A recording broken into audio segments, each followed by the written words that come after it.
근데 최근에 이제 뭐 전기료가 올라가는 예, 추세나 예, 예, 예. 뭐 기업들의 그런 코멘트들을 보면 예. 이렇게 때려짓고 있음에도 불구하고 예. 한참 부족하다. 한참 특히 부족하다. 올해나 내년으로 갈수록 더 부족해질 것이다. 이렇게 언급을 하고 있거든요. 갈 길이 먼 거네 쉽게 얘기하면. 그렇죠. 이게 사실 미국의 전력망 투자가 몇십 년 동안 약하다가 전력 수요가 증가하는 시대를 맞아서 급하게 하려다 보니까 이 1, 2년에서는 도저히 충당이 안 되는 규모인 거죠.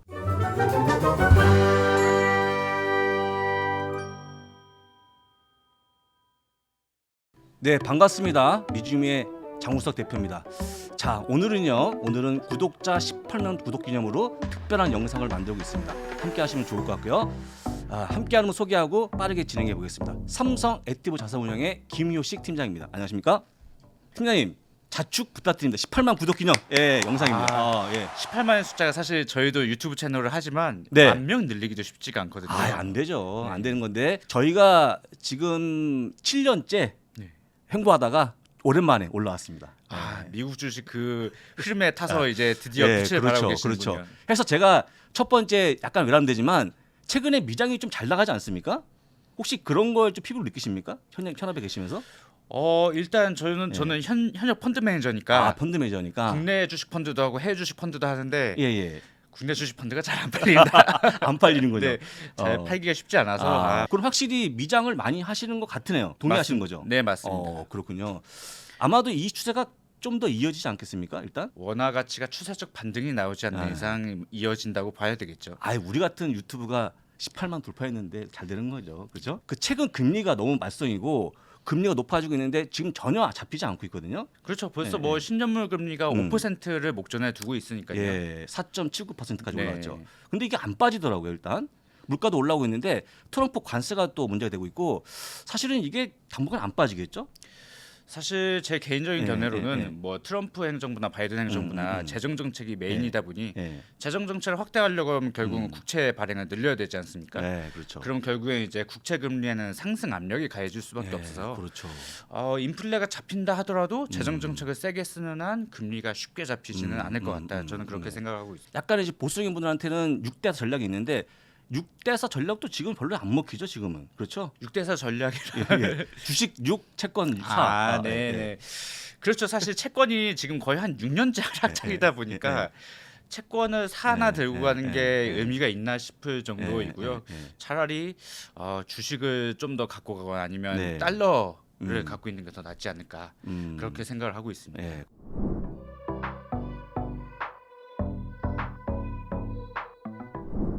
최근에 전력 수요 증가할 수 있겠죠? 일단 천연가스 산업을 설명하기 앞서서 전력에 대해서 말씀을 드려야 되는 결국은 그 트럼프 2.0 시대에 천연가스가 이제 본격적으로 부상이 될 텐데 그 배경에는 이제 전력 수요 증가가 있죠. 아마 많은 분들이 들어보셨을 겁니다. AI 데이터 센터가 전기를 기존 데이터 센터보다 뭐 10배를 잡아먹는다. 말도 못해요. 네. 그리고 그런 뉴스는 많이 보셨을 텐데 이게 그럼 정말로 어느 정도인가라고 이렇게 감을 확실히 잡고 계신 분들은 많지 않으실 거예요. 그렇습니다. 그래서 지금 보시는 차트는 1950년부터 2023년까지 미국의 발전량 추이를 나타내는 그래프인데요. 보시면 1950년부터 2007년까지는 연평균 4.5% 증가했습니다. 꽤 빠르게 증가했는데 2007년부터 2023년까지는 연평균 성장률이 0.03%에 불과했죠. 사실상 전력 수요가 정체가 된 거죠. 그렇군요. 왜냐하면 08년에 금융위기를 한번 두드려 맞기도 했고 미국의 제조업들이 사실 중국 같은 데로 많이 빠져나갔지 않습니까? 그러다 보니까 전력 수요가 정체됐었는데 앞으로 몇 년간은 이 전력 수요 증가율이 저희는 연평균 5% 내외로 다시 좀 가속화된다라고 보고 있습니다. 그 배경에는 미국으로의 제조업 리쇼어링, 그리고 AI, 인공지능 산업, 전기차 등을 꼽을 수가 있고요. 이 미국 전력 수요에 대한 그 전망치는 시간이 갈수록 계속 좀 상향되는 모습이 나타나고 있거든요. 지금 보시는 차트는 여러 기관들의 미국 전력 수요 전망치를 제가 시계열로 좀 이렇게 정리를 한 건데 그리드 스트래티지스라는 이제 전력망 컨설팅 기관이 22년부터 27년까지 미국 전력 수요가 2.6% 늘어날 거라고 해요. 2.6%? 5년 동안 2.6%를 얘기했는데 정확히 1년 후에 23년 12월에 추정치 내는 거 보면 향후 5년 동안 4.7% 늘어날 것이다. 4.7%였고요. 추정치가 올라갔고 또 이제 24년 12월에 전망치 새로 내는 거는 이게 15.8%로 올라갔습니다. 그럼 이렇게 올라갔던 이유가 AI 때문이다. 22년에 예. 추정치 냈을 때는 주로 제조업 리쇼링하고 예. 전기차 정도만 예, 얘기했었거든요. 그렇죠. 근데 23년 12월에 보고서 냈을 때는 거기에 AI라는 언급이 들어갔고요. 24년 12월 추정치에는 당연히 이제 AI로 인한 전력 수요가 생각보다 강하다라고 이제 언급을 하고 있지요. 실제 AI가 전기를 많이 쓰긴 쓰나 봐요. 그렇죠. 그게 어느 정도냐 하면 사실 여러 연구기관들마다 조금 차이는 있는데 지금 보시는 차트는 그 베인앤컴퍼니 그 컨설팅 회사죠. 잘 알죠. 작년 10월에 이제 보고서를 하나 냈는데 거기서 어떻게 얘기를 했냐면 2023년부터 2028년까지 미국에서 신규로 발생하는 전력 수요에서 각 섹터가 차지하는 비중이 어떻게 될 것이냐 한번 전망을 해본 건데 이 차트를 보시면 그 빨간색이 데이터 센터잖아요. 데이터 센터가 44%를 차지할 것이다. 44% 거의 절반이네요. 거의 절반이죠. 그 다음으로 많이 차지하는 게 레지덴셜이 27%인데 이 레지덴셜에는 전기차가 포함이 되어 있습니다. 그 다음이 이제 매뉴팩처링, 제조업 리쇼링 같은 건데 데이터 센터가 생각보다 많이 차지한다. 이렇게 이해하시면 될 것 같네요. 혹시 데이터 센터가 들어오면요, 그 주변이 막 끓습니까? 절철? 우리 인근에 들어오는데 아파트 주민들이 나와서 전부 다 머리 둘러매고 왜 우리 굽냐? 라는 그런 멘트. 아닙니까? 데이터 센터가 들어오면 주변 기온이 올라가지는 않고요. 그건 아니죠. 데이터 센터 내부에 이제 그 서버들의 온도는 올라가기 때문에 그렇죠. 최근에는 이제 순행식 냉각 솔루션도 넣으려고 하고, 근데 그게 결국은 다 전기 잡아먹는 거죠. 제가 얘기했거든요. 아니 뭐 건물에서 열이 나오겠습니까? 자, 일론 머스크도 한마디 했는데 이것도 같이 좀 보겠습니다. 사실 저희 애증의 대상이시죠. 일론 머스크 아저씨. 작년 그러니까 24년 2월 말에 그 보쉬라는 그 자동차 부품 회사에서 연례 행사를 하는데 거기 나가서 이제 하신 말씀이 2023년까지만 해도 차량용 반도체가 부족해서 문제였다면 앞으로는 전기 그 자체와 변압기가 부족해질 것이다. 이렇게 언급을 하셨거든요. 그래서 이 언급 나오고 나서 그 다음 날 국내 막 전력기기 업체들 주가가 막 빵빵 튀고 막 그랬던 기억이 나는데 그만큼 여러 이제 빅테크 CEO들 사이에서 이 전력 부족 문제가 커지고 있다라고 이해하시면 될 것 같습니다. 일론 머스크는 안 끼는 데가 없는 걸로. 네, 다 끼시더만요. 어딘 끼니까. 지금 보시는 차트는 미국의 연도별 발전 설비 순설치량입니다. 순설치량이라고 하면 신규 설치된 거에서 폐쇄된 걸 뺀 거거든요. 그래서 여기 맨 오른쪽 보시면 2024년 전망치가 보시면 노란색이 태양광이거든요. 태양광 설치량이 전체 발전 설치에서 50% 이상입니다. 왜냐하면 태양광이 상대적으로 빨리 지을 수 있는 데다가 수요처 근처에 지을 수 있는 특성이 있다 보니까 전력 수요 빠르게 늘어나는데 대응하기 제일 쉬웠던 게 태양광인 거예요. 그래서 태양광이 많이 늘어나고 이 녹색 연두색을 보시면 이게 ESS거든요. 태양광 문제가 낮에만 돌아가지 않습니까? 그렇죠. 그러니까 밤에도 쓰려다 보니까 ESS도 같이 늘어났다. 이해를 하시면 될 것 같습니다. 자, 근데 보니까 노란색이 태양광인데 주가는 부진한데 말입니다.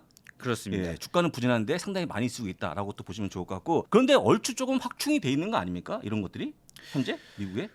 근데 최근에 이제 뭐 전기료가 올라가는 추세나 뭐 기업들의 그런 코멘트들을 보면 이렇게 때려짓고 있음에도 불구하고 한참 부족하다. 특히 부족하다. 올해나 내년으로 갈수록 더 부족해질 것이다. 이렇게 언급을 하고 있거든요. 갈 길이 먼 거네, 쉽게 얘기하면. 그렇죠. 이게 사실 미국의 전력망 투자가 몇십 년 동안 약하다가 전력 수요가 증가하는 시대를 맞아서 급하게 하려다 보니까 이 1, 2년에서는 도저히 충당이 안 되는 규모인 거죠. 대충 한 몇 년 정도가 지나면 이런 부족 문제가 해결될까요? 일단 제가 주요하게 보는 기업들 뭐 미국의 중저압 전력기기 전문 업체인 이튼의 경우에는 앞으로 몇 년간 최소 3, 4년간은 강세가 이어질 것이다라고 얘기를 하고 있고 미국에서 유틸리티 업체 중에서 시가총액 1등이 넥스트에라 에너지라는 업체란 말이죠. 압니다. 그 업체의 향후 캐펙스 그러니까 투자 계획을 보시면 24, 25, 26, 27년으로 갈수록 그 캐펙스 증가율이 오히려 높아집니다. 그러니까 높아진다. 20년대 후반으로 갈수록 오히려 그 캐펙스 증가율이 높아진다는 거는 후반으로 가서 전력망하고 발전소 투자를 더 강하게 때려붓는다는 거거든요. 그래서 이게 그 피크아웃 시점을 예단하기는 어려운데 20년대 후반까지는 강세가 이어지지 않을까 적어도 그렇게 생각을 하고 있습니다. 재미없는 유틸리티 업종의 강세도 이런 이유로 올라갔다고 또 보시면 되겠죠. 작년에 그렇죠. 네, 맞습니다. 지금 두 개의 차트가 보여주실 텐데요. 왼쪽에 있는 차트는 미국의 변압기 생산자입니다. 이게 결국 공급 단가라고 보시면 되는데 제가 67년부터 24년 12월까지 따놨거든요. 보시면 최근에 계속 올라가고 있죠. 그러네요. 이게 빠질 생각은 안 하는데 아무래도 이제 수요는 늘어나는데 공급이 점점 타이트해지다 보니까 전력망을 계속 지어야 되고 대형 변압이라는 게 생각보다 캐파 증설을 빨리 하기가 어렵거든요. 그러다 보니까 이게 공급 부족이 계속 이어지고 있다라고 보시면 될 것 같고 또 오른쪽에 미국의 도시평균 전기료 일반 소비자들이 부담한 전기료 보시면 이것도 계속 신고가예요. 야. 근데 이게 전기료가 쉽게 떨어지지 않을 것 같습니다. 그래서 드리는 말씀인데 그 LA 산불도 관련한 내용이 좀 나오는 거 아닙니까? 굉장히 엄청 피해가 심해지고 있는데 에디슨 인터내셔널인가? 네, 그 맞습니다. 기업이 지금 문제 일으킨 기업으로 분류가 되고 있죠. 에디슨 인터내셔널이 소유한 송전탑에서 맞아요. 스파크가 튀어가지고 산불이 났다는 거예요. 예. 그러면 이게 에디슨 인터내셔널이 손해배상은 해야 물론이고 되죠. 예. 송전망도 다 갈아엎어야 되거든요. 근데 이게 비용 부담이다 보니까 주가가 많이 빠졌는데, 근데 이게 송전망 노후화로 인해서 스파크가 튀는 문제는 작년에도 이런 사례가 크게 있었는데요. 그 워렌 버핏 어르신께서 그 소유한 기업들 중에 퍼시픽코프라고 하는 미국 서부 지역에 있죠. 유틸리티 비상장사 있는데 그 업체도 최근에 적자가 엄청 나는데 그 이유가 거기도 노후화된 전력망에서 스파크 튀어서 산불 나니까 손해배상 엄청 떠안았더라고요. 지금 보니까는 경제 손실이 500억 달러까지 커져갖고 걷잡을 수 없다. 제가 한 10년 전에 산타모니카 갔었거든요. 네. 지금 거기가 다 탔더라고요. 진짜 마음 아픈 그런 사건이 벌어지고 있습니다.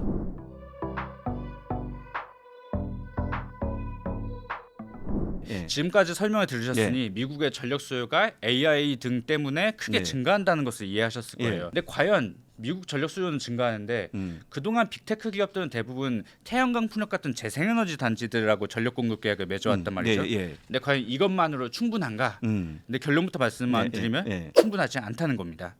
그래서 지금 보시는 차트는 작년 9월 20일이죠. 미국의 원전 1등 사업자 컨스텔레이션 에너지라는 상장사가 있는데 이 업체가 9월 20일에 어떤 발표를 했냐면 2019년에 돈 안 된다고 껐던 3마일 섬 원전 1호기를 죽었던 걸 되살려내서 2028년부터 마이크로소프트 데이터 센터에 전력을 공급하겠다 이렇게 얘기를 했거든요. 이 뉴스가 전해진 직후 컨스텔레이션의 주가가 22%가 급등했는데 이게 왜 센세이셔널했냐라고 물어보시면 이유가 있습니다. 요거는 미국의 연도별 원자력 발전소 신규 설치량을 연도별로 쭉 따는 거거든요. 70년대부터.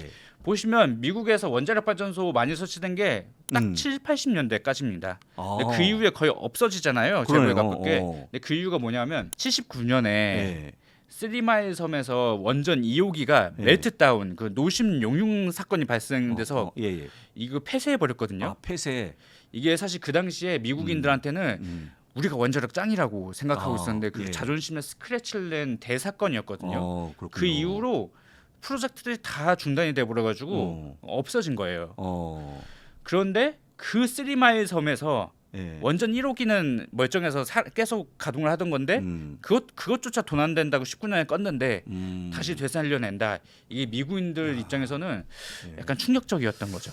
새로 짓는 것보다 아무래도 좀 노후화됐지만 살리는 게 더 나은 거죠. 그렇죠. 아무래도 이 7, 80년대에도 사실 원자력 발전소는 비쌌거든요. 비쌌죠. 네, 그때도 비쌌는데 그래도 꾸역꾸역 설치했던 이유는 이게 냉전 시대였기 때문에 러시아와의 경쟁도 있고 여차하면 무기화가 가능해서 꾸역꾸역 설치했던 건데 근데 냉전 끝나고 나서 사실 경제성만 따지면 원전을 새로 짓기가 어려운 거죠. 2030년까지 미국에서 대형 원전 건설 계획은 없고요. 없고 이제 뭐 오클로나 뭐 엑스에너지 그런 SMR 소형 모듈 원전 스타트업들이 2030년을 목표로 프로젝트를 진행 중이긴 합니다.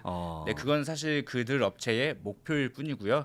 실제로 2030년까지 가동이 된다는 보장은 없는 상황이죠. 세상에 SMR 뉴스케일 파워가 이렇게 올라올지 아무도 몰랐거든요. 야, 진짜 원자력 발전소 다시 뜨고 있고 혹시 팀장님은 이런 거 미리 예상했습니까? 이렇게 올라올 거다? 원자력 발전소? 저희는 2023년 6월에 그 컨스텔레이션 에너지가 처음으로 이제 마이크로소프트랑 원자력 발전소 PPA 맺었거든요. 그거 보면서 부활이 시작됐다라고는 느끼고 있었죠.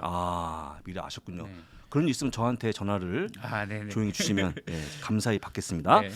이게 또 가스 발전까지 좀 이어지는 모습이 나오지 않겠습니까? 네. 그래서 사실 태양광 풍력 최선을 다해서 많이 설치하고 있는데도 부족해서 원자력을 기웃거렸던 거잖아요. 그렇죠. 근데 막상 보니까 SMR 좋아 보이긴 하는데 본격적으로 상용화되려면 2030년대 초중반은 돼야 시간이 할 걸리죠. 거란 말이죠. 그럼 그때까지 손가락만 빨고 있을 수가 없으니까 다른 대안을 찾다 보면 결국에는 가스로 가게 그렇죠. 되는 거죠. 손가락 빨다가 발가락이 못 빠니까 네, 가스로 가는 거죠. 맞습니다. 예, 제가 흔히 쓰는 말인데 네. 발가락은 좀 그렇죠. 그렇죠. 약간 그렇죠. 그건 좀 그렇죠. 예. 결국에는 가스 발전소까지 주목하게 되는데 사실 네. 미국에서 가장 풍부한 에너지원 중 하나 천연가스란 말이죠. 그렇죠. 예. 근데 이제 바이든 행정부의 억제 정책 때문에 억눌려 있었던 게 음. 이제 트럼프 행정부에서는 드릴 베이비 드릴이라고 하면서 생산량을 늘려주기 위한 각종 인센티브를 예고하고 있다 보니까 네, 예. 이제 빅테크 기업들도 자연스럽게 따라가기 시작하는 건데 그래서 빅테크 기업들이 이제는 가스 발전소랑도 그 PPA 전력 구매 계약을 맺으려는 움직임이 나타나고 있습니다. 이게 인브리지라고 하는 미국의 그 가스 파이프라인 1등 사업자의 그 작년 8월 IR자를 그대로 캡처해 놓은 건데 여기 아마 작아서 안 보이실 텐데 여기 빨간색으로 박스 쳐놓은 부분이 있어요. 예. 여기 뭐라고 써 있냐면 Early Stage Discussions with Data Centers라고 써 있거든요. 예, 예. 그러니까 이게 결국에는 가스 발전소랑 데이터 센터들 간의 이런 전력 구매 계약 논의가 진행이 되고 있다라는 걸 암시한 거고 또 미국의 비스트라 에너지라고 하는 가스 발전소 비중이 높은 업체가 예, 있는데 예. 그 업체도 작년 3분기 컨퍼런스 콜 들어보니까 우리 데이터 센터들하고 여러 가지 논의하고 있다. 가스 발전소 관련해서 가스 이렇게 얘기를 하고 있는 거 보니까 예, 예. 올해는 아마 원자력에서 그러했던 것처럼 가스 발전소들도 이 빅테크들과의 밀월이 강화되는 모습 사례들이 나타날 것이라 보고 있습니다. 네, 그렇습니다. 엠브리지는 참고로 캐나다 기업이라고 또 알려져 있죠. 네, 캐나다에서 쭉 이렇게 이어져 송관 있는 거죠. 같은 기업으로 분류가 되고 있습니다. 지금 그 보게 되면 아까 얘기했던 거 가스 파이프라인 그림 보고 있는데 진짜 많이 올라가고 있고 확장이 될 거로 좀 보입니다.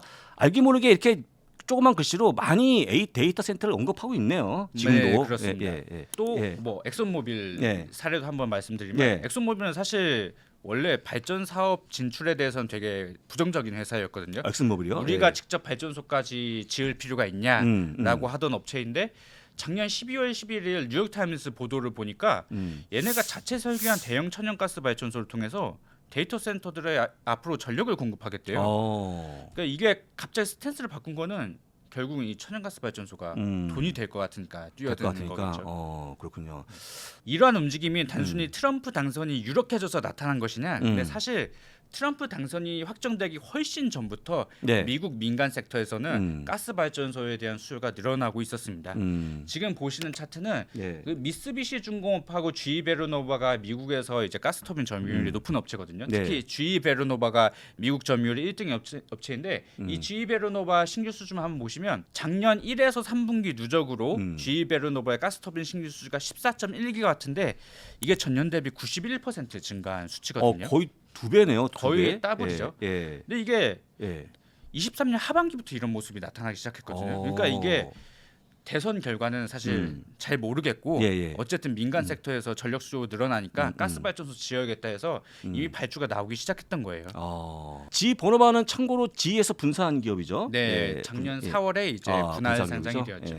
지 번호바, 지 헬스케어, 지가 있죠. 네, 세 가지 맞습니다. 분류가 되고 있습니다.라고 보시면 좋을 것 같습니다. 네, 그래서 네. 미국 가스 산업이 다시 뜨고 있다는 증거로 네. 이 뭐 가스터빈 신규 수주도 볼 수 있지만 가스 발전소의 가동률 데이터도 그 미국 에너지 정보청에서 월마다 조회가 가능하거든요. 그래서 보시면 미국 가스 발전소의 연도별 평균 가동률도 꾸준하게 올라오고 있는데 이거를 월별로 보면 더 드라마틱하게 나타납니다. 이 지금 보시는 장표의 오른쪽 차트가 미국의 단순 사이클 가스터빈 발전소의 월별 평균 가동률을 나타낸 거거든요. 보시면 22, 23, 24년인데 24년 들어서 가동률이 확 올라가는 것을 보실 수가 있죠. 그러네요. 네, 이게 중요한 이유가 뭐냐면 가스 발전소라고 하면 크게 두 가지로 나눌 수가 있거든요. 이 가스 복합 화력 발전소라고 하는 거는 가스를 연소시킨 힘으로 가스터빈을 한 번 돌리고 네, 그 과정에서 열이 나오잖아요. 열 나오죠. 그걸로 물을 끓여가서 스팀 터빈을 한 번 더 돌리고 한 번 더 돌리는 거. 증기 터빈을 한 번 더 돌리는 거거든요. 그래서 이게 두 번 돌린다고 해서 복합 화력 발전소라고 부르는데 이 복합 화력 발전소가 발전 단가가 굉장히 낮아서 기저 발전용으로 많이 쓰거든요.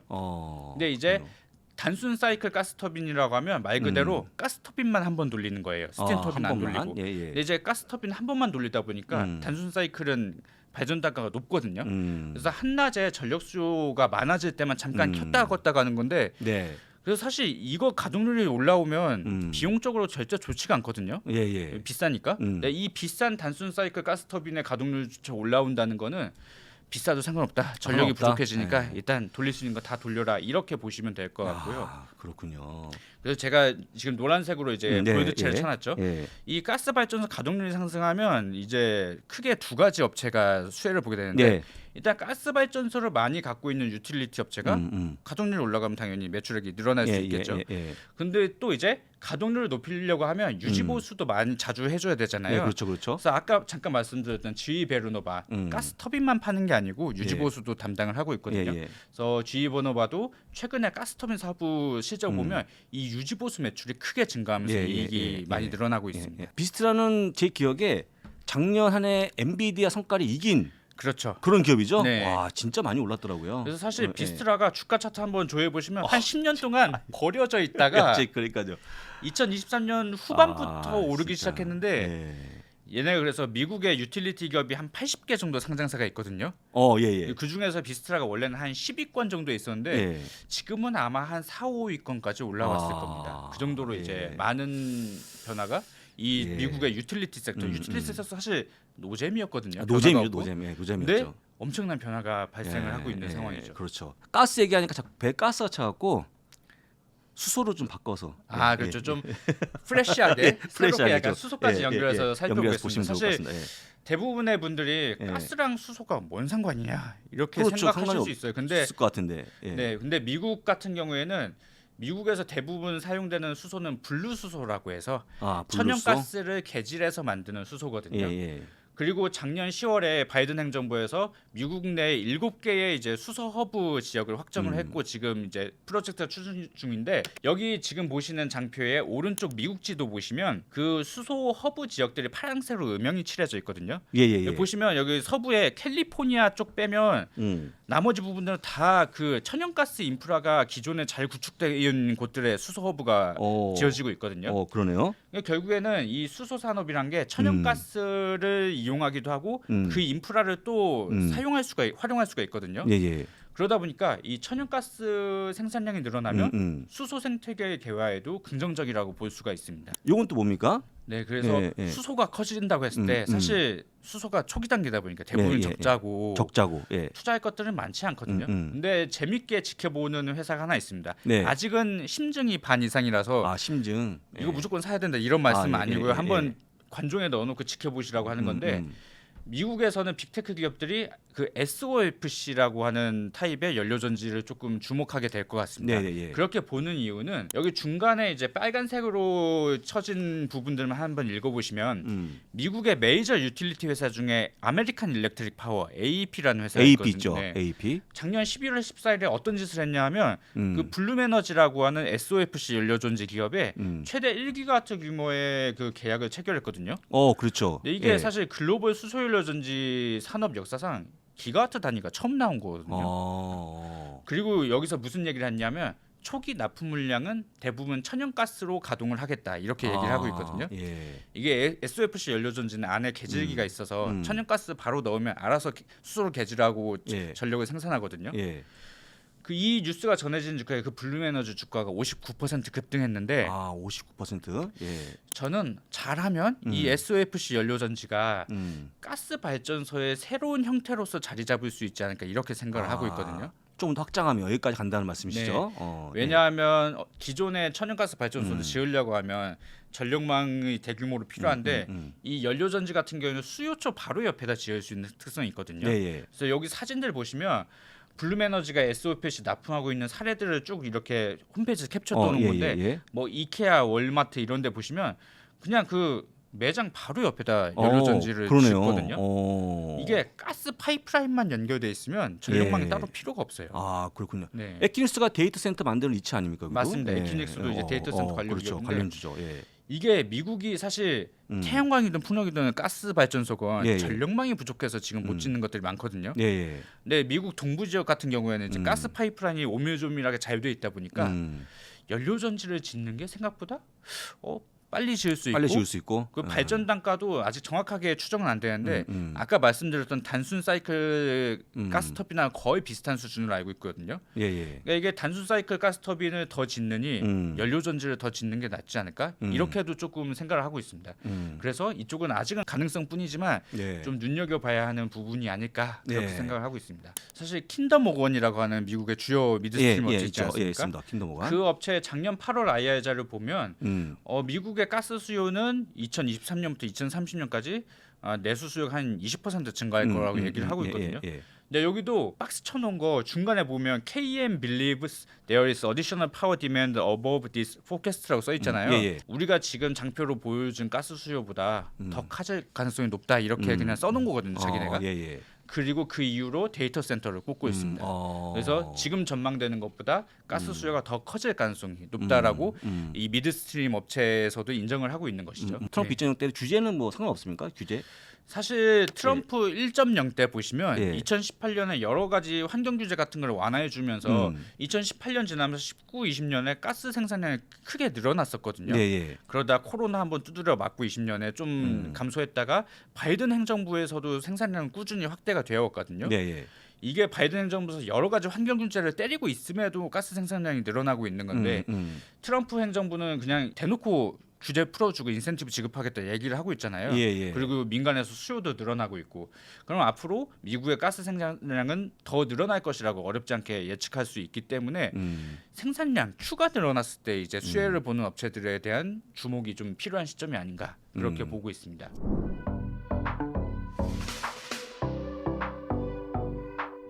가장 중요한 미국 천연가스 산업의 주요 종목들은 무엇인지 한번 쭉 설명해 주시겠습니까? 그 밸류 체인을 먼저 이해하시는 게 좋을 것 같아요. 업체로 들어가기 전에 일단 천연가스 밸류 체인은 크게 업스트림, 미드스트림, 다운스트림으로 나눌 수 있는데 업스트림은 가스의 생산이라고 보시면 되고 미드스트림은 생산한 가스를 파이프라인이든 뭐 LNG선이든 이렇게 유통하는 게 미드스트림이라고 보시면 되고 다운스트림은 그 가스를 실제로 소비하는 예를 들어서 가스 발전소가 대표적인 이제 다운스트림인데 사실 업스트림은 가스 가격 변동에 실적이 굉장히 민감하지 않습니까? 그렇죠. 뽑아내는 거니까. 근데 이제 미드스트림이나 다운스트림 같은 경우에는 사실 그 가스 가격보다도 수요량, 물동량 이런 Q가 중요한 퀀터티가 중요한 거거든요. 그렇죠. 트럼프 행정부에서 가스를 생산량을 늘려주겠다고 하면 지금이야 가스 가격이 수요가 줘서 많이 오르지만 몇 년 후에는 생산량이 늘어나면 가스 가격이 또 빠질 수도 있거든요. 떨어지죠. 저희는 가스 가격에 크게 연동되는 업스트림 업체들보다는 중장기적으로 미드스트림과 다운스트림 업체들을 더 선호를 하고 있는 상황이고요. 미드스트림 이렇게 고속도로 왔다 갔다 통행 내듯이 그렇게 돈을 내는 거죠? 그 피베이스다 보니까요. 그래서 실제로 지금 보시는 차트는 미국의 11개 미드스트림 대표 업체들의 합산 영업이익을 그린 건데 보시면 2020년에 그 코로나 때문에 한번 후드를 맞은 거 빼고는 계속 증가하잖아요. 특히 중요하게 보실 게 2023년은 미국 헨리허브 가스 가격이 크게 빠졌었잖아요. 네, 그렇죠. 근데 가스 가격이 크게 빠지는 구간에서도 이 미드스트림 업체들의 영업이익은 증가했습니다. 아까 말씀하신 것처럼 이 물동량만 늘어나면 이익이 증가할 수 있는 구조다 보니까 저희는 미드스트림과 다운스트림 업체를 더 선호하고 있다. 이렇게 말씀드리겠습니다. 제가 좀 무식한 질문인데 비싼 가스가 흘러가거나 상관없이 그냥 딱딱 돈을 받습니까? 미드스트림은? 사실 가스 가격이 크게 상승하면 이게 그 피에도 조금 영향을 줘서 아무래도 가스 가격이 올라가는 게 좋긴 한데 보통 장기 계약으로 해서 이제 맺다 보니까 장기 계약 통해서 가스 가격이 막 이렇게 변동한다고 해서 그 수수료가 막 그렇게 같이 변동하는 건 아닙니다. 비싼 거 올라갈 때 더 받으려고 하지 않겠습니까? 그러니까 스팟 물량이 있긴 한데 스팟 물량 비중이 작거든요. 장기 계약이니까. 장기 계약이다 보니까 그렇게 P보다는 Q가 훨씬 중요한 Q가 요소다. 중요하다. 자, 그럼 업체 소개를 한번 볼 건데 아까 얘기했던 엠브리지는 캐나다 기업이니까 보시고 원워크도 있네요. 그래서 뭐 인브리지, 뭐 원워크 이런 미드스트림 업체들 대표적으로 이제 있는데요. 둘 다 뭐 이제 파이프라인을 많이 하고 있는 업체라고 이해하시면 될 것 같고 이런 파이프라인 업체들이 실적이 상당히 안정적이다. 그리고 이제 배당 수익률도 높은 업체들이다 보니까 이런 것들 많이 들고 계시면 좀 배당도 따박따박 받으실 수 있다. 엠브리지가 배당이 6.2%로 엄청 높은데요? 이게 며칠 전에 이제 업데이트해서 올해 25년 예상 이제 배당 수익률 나타낸 건데요. 주가가 꽤 많이 올랐음에도 많이 불구하고 올랐죠. 여전히 6% 야. 이상의 배당 수익률이 예상이 되고 있습니다. 어찌 보면 성장주가 조금 최근에 좀 쉴 때 이런 기업 투자 좋아 보이는 거니까 네. 참고하시면 좋을 것 같고요. 네, 그리고 이제 다운스트림 쪽으로 예, 옮겨가서 예. 제가 미국 전력 인프라 현대화의 선봉장이라고 작년 초부터 예, 계속 이제 예. 말씀을 드리는 예. G 버노바 버노바, 베르노바라고 예. 발음하셔도 엄청 인기죠. 되고요. 예. 네, 편하신 대 발음하시면 예, 되는데 예, 예. 작년 4월에 이제 분할 상장이 되어 예. 기업인데 예. 대부분이 G라고 하면 전구 만드는 회사 아니야? 전구 만드는 기업이기도 하고 복합 기업이었는데 네. 지금 다 분사했죠, 그걸. 예. 전구 만드는 사업은 2020년에 예. 팔아버렸습니다. 팔아버렸죠. 여전히 예. G라는 예. 브랜드는 유지하고 유지하고 있는데 있고. 이제 전구 사업은 예. 없고요. 예. 그래서 사업 구조는 여기 왼쪽 차트를 보시면 왼쪽 파이 차트에서 부문별 매출액 비중을 보시면 가스 터빈이 50%고 풍력 터빈 27%, 전력기기가 22%인데 그 에비타 그러니까 이익단에서는 조금 다른 모습이 나타납니다. 예, 예. 그 오른쪽 차트가 23년 3분기 누적 에비타 대비 24년 3분기 누적 네. 이제 에비타인데 보시면 파란색이 가스터빈이잖아요. 이쪽이 예. 캐시카우인데 캐시카우치고 에비타가 58%나 증가했어요. 작년 3분기 누적으로. 많이 증가했네요. 캐시카우부터 엄청난 이제 성장률이 나오고 있고 아, 이 회색이 전력기기 쪽이거든요. 예. 얘네 사실 23년 상반기까지만 해도 전력기기 고압 변압기 같은 거 파는데 예. 적자였거든요. 예. 작년 하반 그러니까 23년 하반기에 처음 이제 흑자 전환해서 작년 3분기에 그 에비타 마진율이 10%가 처음으로 넘어갔거든요. 이익률이 가파르게 상승하고 예, 있습니다. 예, 그래서 예. 회사 측에서도 이 가스터빈과 특히 전력기기 쪽에 이 마진 상승이 앞으로 몇 년간 이어질 것이라고 예상을 하고 있고요. 약간 아쉬운 부분은 이제 풍력터빈 쪽인데 풍력터빈도 예. 적자를 축소하고는 있거든요. 근데 이게 축소하고 있다. 풍력터빈의 문제가 뭐 IRA 정책 이런 게 문제가 아니고 미국의 육상 풍력단지는 대부분 중부 지역에 위치하는데 예. 변압기가 부족하잖아요. 예, 근데 그렇죠. 전력 수요처는 서부랑 남부고 그러니까 몇백 킬로미터 송전망을 이어야 되는데 변압기가 부족하다 보니까 그 풍력 설치량 회복되는 게 당초 예상보다 좀 늦어지고 있습니다. 그래서 약간 풍력 산업 쪽이 이 아픈 손가락이 되고 있긴 한데 어쨌든 세계 사업부가 골고루 개선되는 모습이 나타나고 있다. 이렇게 이해하시면 될 것 같아요. 지 버너바는 성종모 연구원이라고 우리 직원 중에 있는데 한 몇 년 전부터 계속 얘기했어요. 이 종목. 저기 막 이 나올 때부터 1년 요즘에 전부터. 대단하신데요. 사실 상당히 저희는 23년 하반기부터 눈여겨보던 종목인데 아이 전문가님이 그러시니까 우리는 운이었겠죠. 하여간 그렇지 않습니다. 지금도 좋은 종목이죠. 아까 본 표로 보니까. 제가 운영하는 펀드에서는 여전히 비중 1위 종목이라고 그렇군요, 보시면 될 것 G버너바. 같고요. 미국에 G버노바가 있다고 하면 유럽에는 지멘스 에너지가 있거든요. 사실 지멘스 에너지 독일 기업인데 사업부 구조가 거의 똑같습니다. G랑 보시면 지멘스 에너지도 풍력 가스터빈 전력기기 3개로 구성이 되고 이제 영업이익 추이도 보시면 가스랑 전력기기가 빠르게 늘어날 것으로 예상이 되고 있고 풍력도 적자를 축소해 나가고 있습니다. 그러니까 G 베르노바의 유럽판이라고 이해하시면 좋아요. 얘네도 작년 주가가 상당히 많이 올랐죠. 한번 구글에서 검색해 보시면 좋을 것 같은데 그래서 이러한 전력기기나 가스 쪽의 성장은 미국뿐만 아니라 유럽에서도 이루어지고 있다. 이렇게 이해하시면 될 것 같습니다. 컨스텔레이션 에너지도 좋은 기업이죠. 네, 맞습니다. 사실 이 유틸리티 섹터에서 가장 파격적인 행보를 23년부터 보여주고 있는 업체죠. 최근 연영만 말씀드리면 2023년 6월에 갑자기 마이크로소프트의 버지니아 데이터 센터랑 PPA를 갑자기 맺어요. 저는 처음 봤습니다. 원자력 발전소랑 대규모 PPA 맺는 거를. 그때부터 시작해서 23년 9월에는 IRA 법안 내 그 원자력 생산세액 공제가 확정이 되거든요. 그러고 나서부터 이제 실적 추정치 상향이 본격화되기 시작하는데 그러고 나서 24년 9월 20일에는 죽었던 3마일 섬 원전 1호기까지 되살려서 또 마이크로소프트에 공급하겠다. 마이크로소프트랑 참 친한 기업이고 친하죠. 올해 들어서는 여기 노란색으로 음영칠해진 부분을 읽어보시면 25년 1월 10일 얼마 안 됐죠. 며칠 전인데 미국의 천연가스 및 지열발전 비상장사 칼파인이라는 회사가 있는데 그거를 이제 부채 포함해서 뭐 266억 달러에 인수하기로 하면서 당일 주가가 25% 상승했거든요. 많이 올랐죠.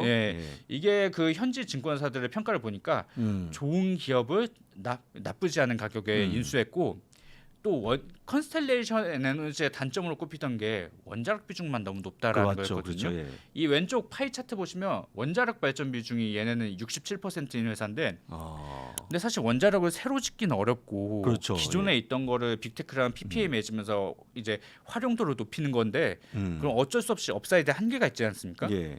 근데 이게 천연가스 발전회사 칼파인을 인수하면서 천연가스는 계속 설치가 되니까 업사이드가 생겨버린 거죠. 업사이드가 예.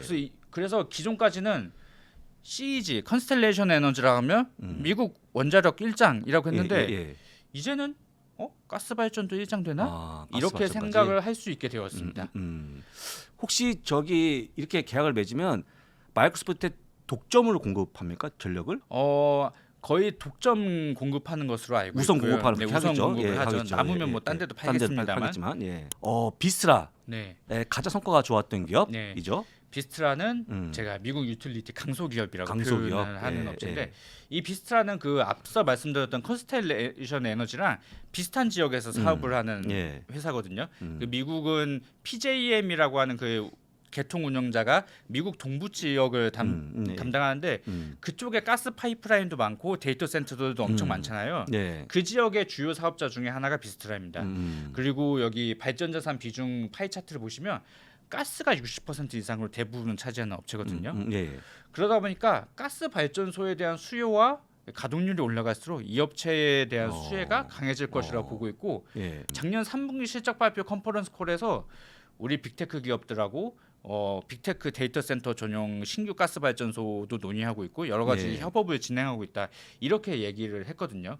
그래서 지금까지도 좋은 모습 보여줬는데 네. 앞으로도 귀추가 주목되는 기업이라고 볼 수 있겠고요. 네. 다만 한 가지 단점은 가스 발전소 비중이 높다 보니까 가스 가격이 네. 변동성이 크잖아요. 예. 그에 따라서 분기 실적 추정치 변동폭이 좀 크긴 한데 네. 연간으로 보면 좀 큰 폭의 성장이 예상되는 기업입니다. 그렇죠.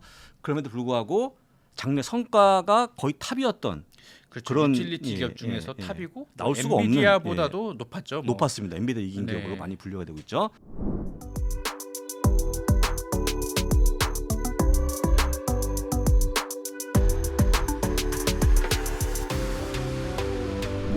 자, 오늘 18면 구독 기념 영상을 한번 해봤는데요. 오늘 어떻습니까, 팀장님? 저는 좋았는데 약간 좀 부족하십니까?